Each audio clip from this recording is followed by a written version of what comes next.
Section 1. You will hear a conversation in an international airport between a newly arrived student, Jenny Lee, and an agent at the lost luggage counter. First, you have some time to look at questions 1 to 4.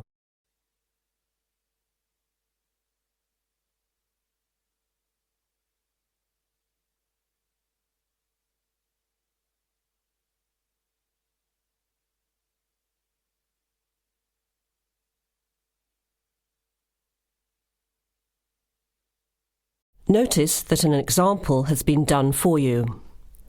This time only, the conversation relating to the example will be played first. OK, who's next, please? I think I am. How can I help you? I just came in on flight 372 from Singapore at 11:30 and my luggage hasn't arrived. I've been waiting at the baggage claim for about half an hour now and everything seems to have come off the plane.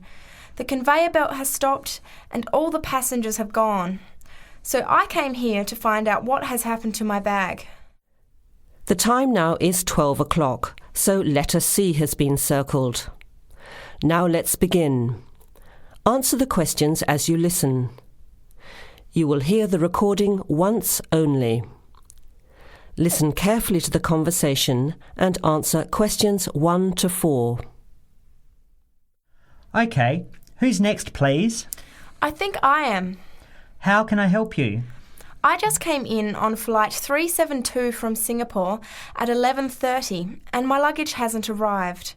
I've been waiting at the baggage claim for about half an hour now and everything seems to have come off the plane. The conveyor belt has stopped and all the passengers have gone. So I came here to find out what has happened to my bag. Can I see your ticket, please? Here it is. So you came from Hong Kong today and changed planes in Singapore, right? Yes, the connection in Singapore was a tight one. The plane got in late and I had to rush to get to the next flight. That's the problem right there. There wasn't enough time to get your bags onto the connecting flight. Normally Singapore Airport is very efficient.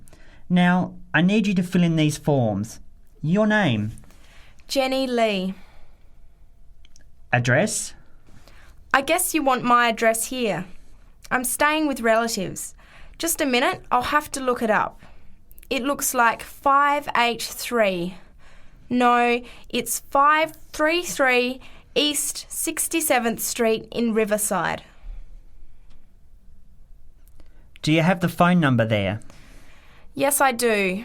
It's 9301 4269. So you came in on Qantas Flight 392. Do you know the number of the flight out of Hong Kong? Let me see. I think it was Cathay Pacific 900 or something.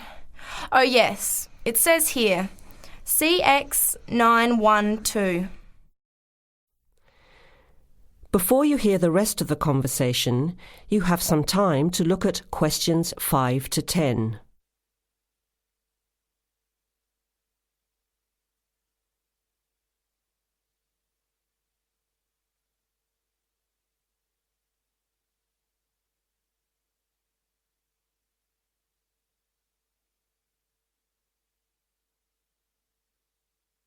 Now listen and answer questions 5 to 10. Right. Now, I need a description of the luggage. How many pieces did you check in? Just one. Can you describe it for me? Here is a picture to help you. Okay. It's a big bag, like this one. Rectangular.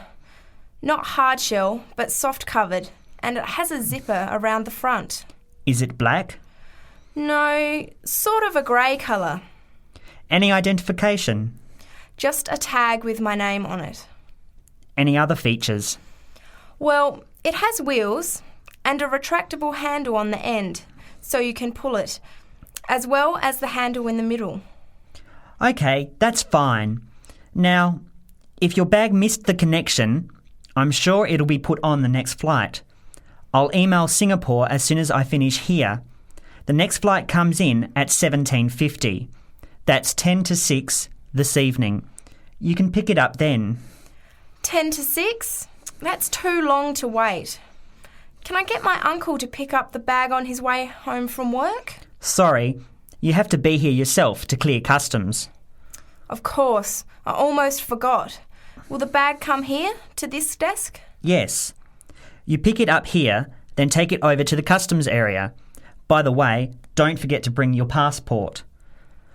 You will also need to have the key plus your ticket with a baggage claim number on it. Oh, okay. Guess I'll have to come back tomorrow then. It's lucky I packed everything I need for now in my carry-on bag. Yes, that's always a good idea. Be prepared. That is the end of section 1. You have half a minute to check your answers.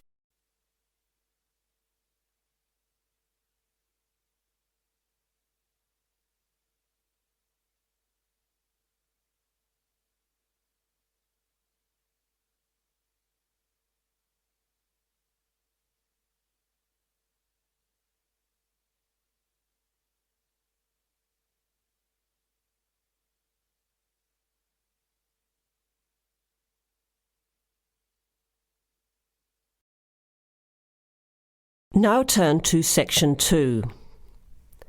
Section 2. You will hear a recorded message about buying tickets from a booking agency. First, you have some time to look at questions 11 to 15.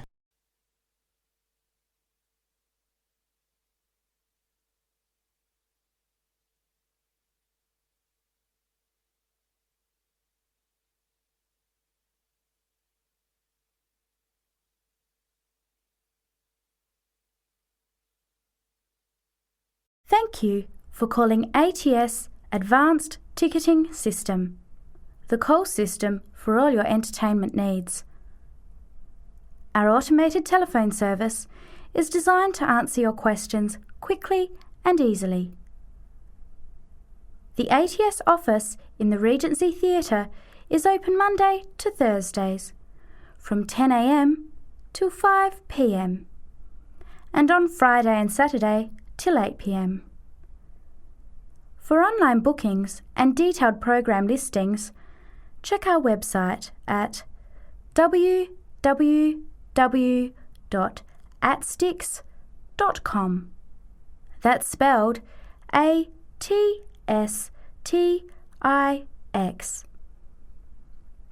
Please listen to the choices available. You may press your choice as soon as you hear it to get more information. For sporting events, including the Western International Tennis Classic, press 1. For the Formula 1 Grand Prix, press 2. For classical music, including the upcoming Philharmonic Orchestra series, press 3. For theatre and dance, press 4. For other inquiries, please hold the line. Before the recorded message continues, you have some time to look at questions 16 to 20.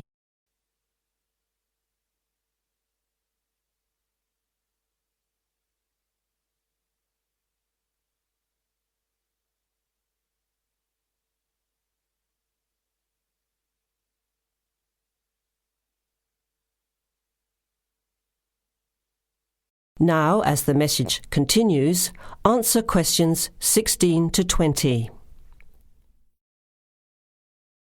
Ticket prices for the Formula 1 Grand Prix on the 10th until the 14th of March are as follows. General admission. Thursday, $27. Concession, $10. Friday, $37. Concession, $15. Saturday, $55. Concession, $35.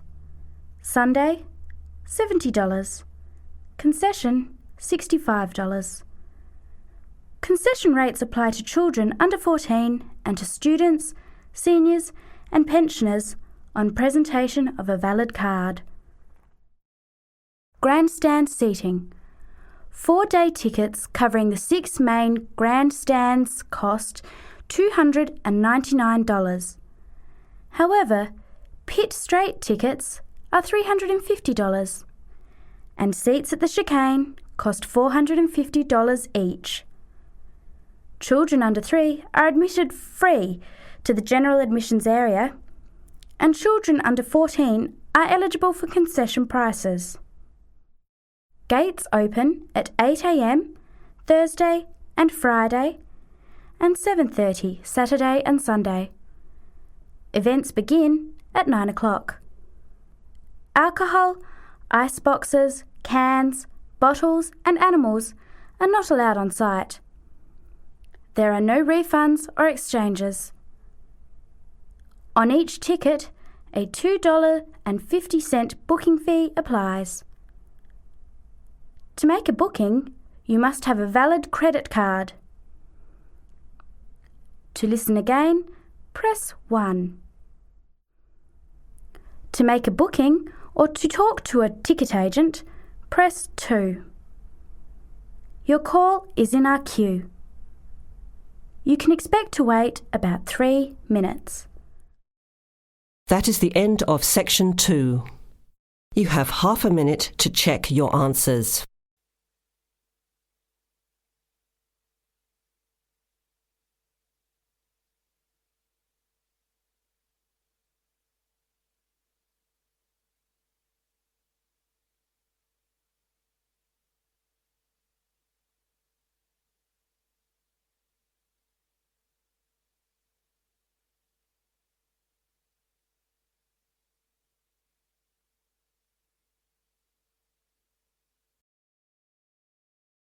Now turn to Section 3. Section 3. You will hear a discussion among 3 students who are organising an international film festival at their college. First, you have some time to look at questions 21 to 24.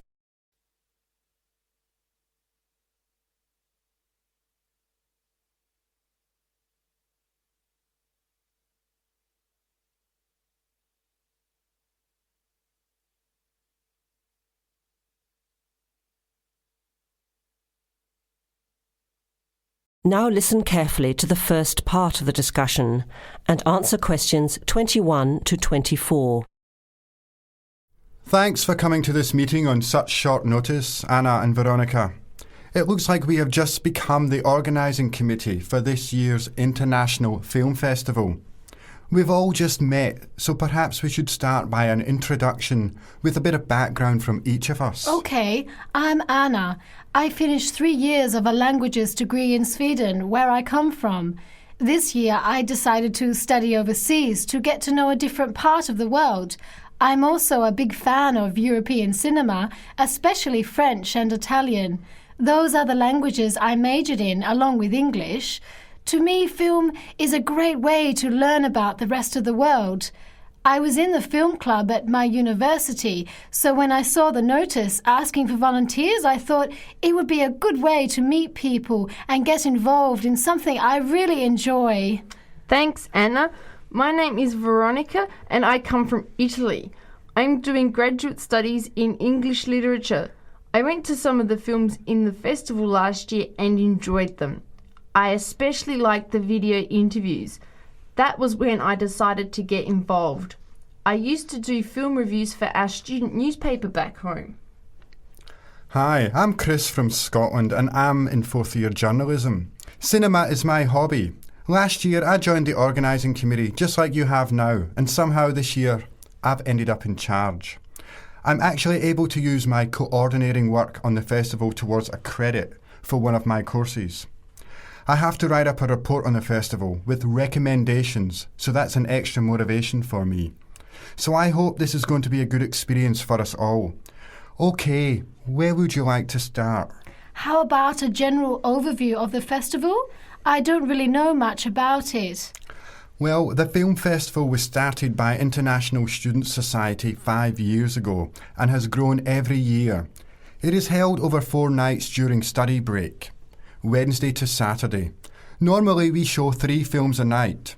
Last year we tried to choose films from different parts of the world that fit together in some way, maybe a similar theme. Or we could feature a type of film like action films or science fiction. Now you have some time to look at questions 25 to 30.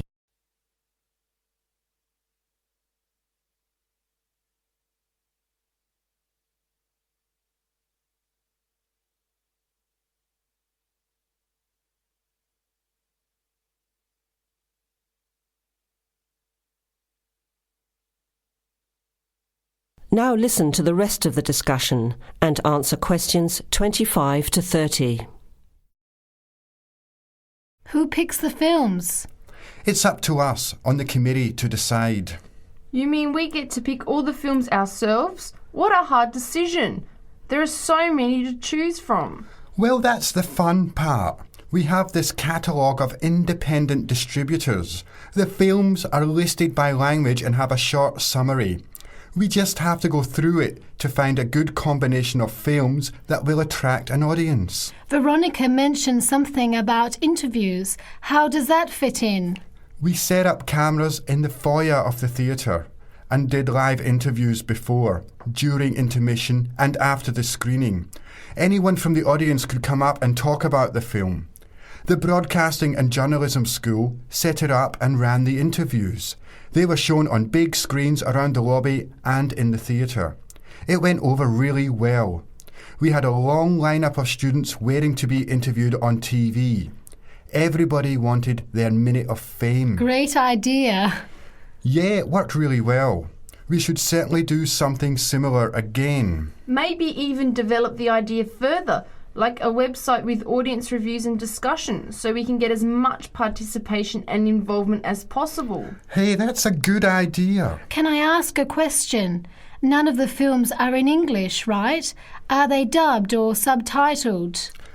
Well, we do occasionally choose a film in English, but only from unusual places where the dialect is so strong they sometimes need subtitles, like the Caribbean or even Scotland.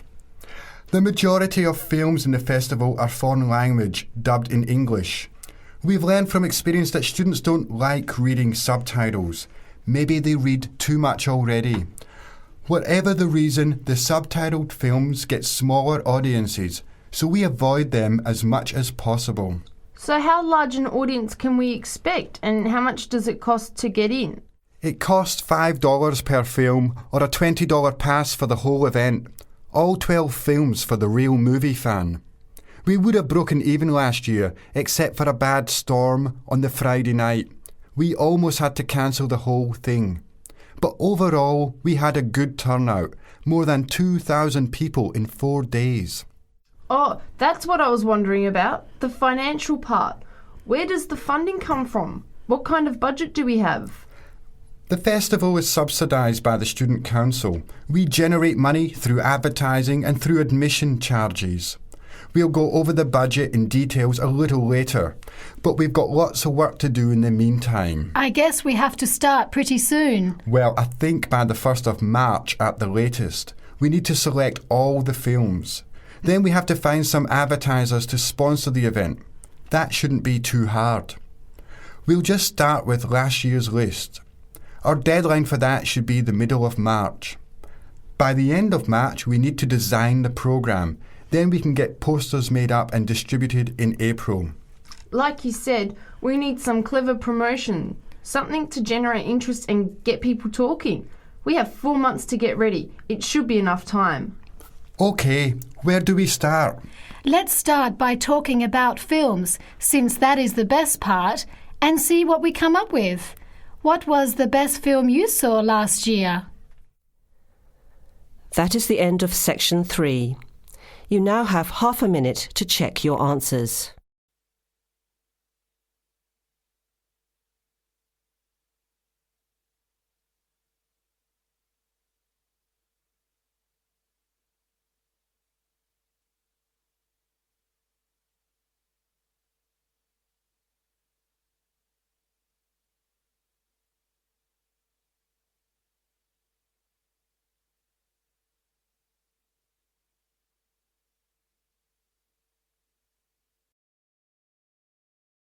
Now turn to Section 4. Section 4. You will hear a talk given by a lecturer to a group of civil engineering students on the reed bed system for sewage treatment. Before you hear the talk, you have some time to look at questions 31 to 34.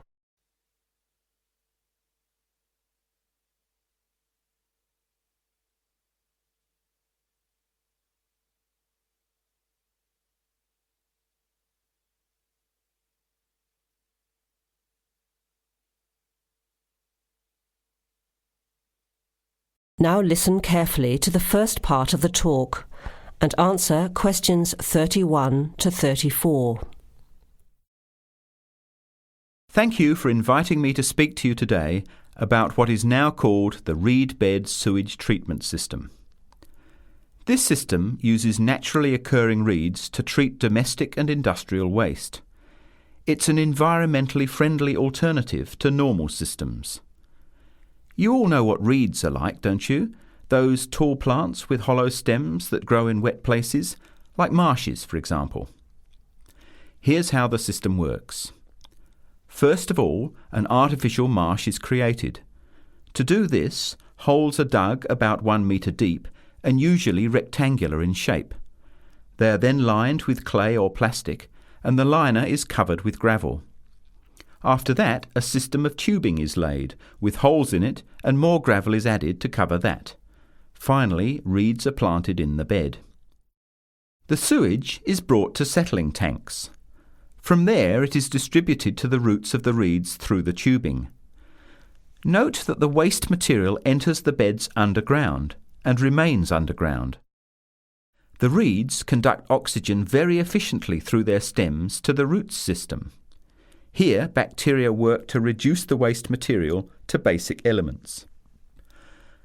What comes out of the artificial marsh is water that has been cleaned through a natural process. The purified water leaves the reed bed through a simple outflow pipe. The water that comes out has to be tested. Sometimes it's held in a pond until it evaporates or soaks into the ground.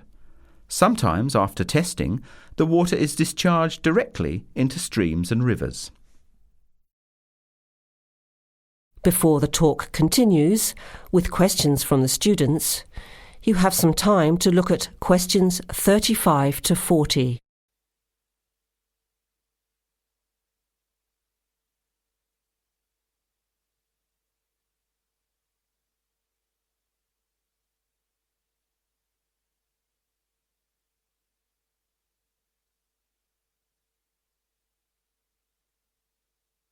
Now, as the talk continues, answer questions 35 to 40. The reed bed system originated in Germany in the 1970s, and installations have been built in a number of countries throughout the world. To give you an idea of the size and appearance of a reed bed installation, an area of 3 by 5 metres approximately would be adequate for a single house. It would look like a pond overgrown with reeds. There are cities with 150,000 people in Germany whose entire sewage treatment requirements are served by reed bed installations which extend for 10 to 20 hectares. There are 2 wonderful environmental advantages. First of all, reed bed systems are natural composters. As time passes, high-grade soil builds up in the beds. The soil can be removed and used for agricultural purposes. Soil produced from waste containing heavy metals would of course have to be tested and the toxic material removed by chemical processes. An additional advantage is that the reed bed can function exactly as a marsh, providing a healthy natural home or habitat for waterfowl and other birds, insects, reptiles and mammals. But there are practical advantages to a reed bed system over existing sewage treatment plants as well. At all levels, the cost is lower than for normal systems. Labour costs are a fraction of the costs of a conventional system. Typically, a large-scale reed bed installation will cost 10% less than a mechanical system. They require little maintenance, and unlike mechanical systems, the efficiency of reed beds increases over time. But before we go any further, you must have some questions. Maybe this sounds too good to be true. That's exactly what I wanted to ask. If these systems have so many benefits, why aren't they more popular? Why don't we see them everywhere? As I said, the technology is now almost 40 years old. Demonstration projects of all types have been built and monitored and are slowly convincing regulators of the advantages of the system. But you have to understand that regulating authorities are by nature conservative and resist change. Typically, there's a lot of opposition to these systems by manufacturers and by everyone involved in maintaining the conventional systems. Reed bed systems require fewer staff to operate, so there would be a decline in the workforce. Therefore, unions would resist the change as well. What happens to reed beds in winter? Does the efficiency decrease? The above-ground part of the plants die back in cold weather, but the roots remain alive and active, and the system continues to work just as effectively in winter. As soon as the weather warms up, new reeds appear and grow quickly. Is there a problem with mosquitoes in these ponds? Well, they're not exactly ponds with standing water. The beds look more like a field covered with long grass. The soil is moist, but not like a swamp, so there would be no more mosquitoes than in any other field. Remember, the effluent enters the beds underground and remains underground. OK, let's get into some of the technical details now, and I'll answer questions as they come up. That is the end of section 4. You will now have half a minute to check your answers.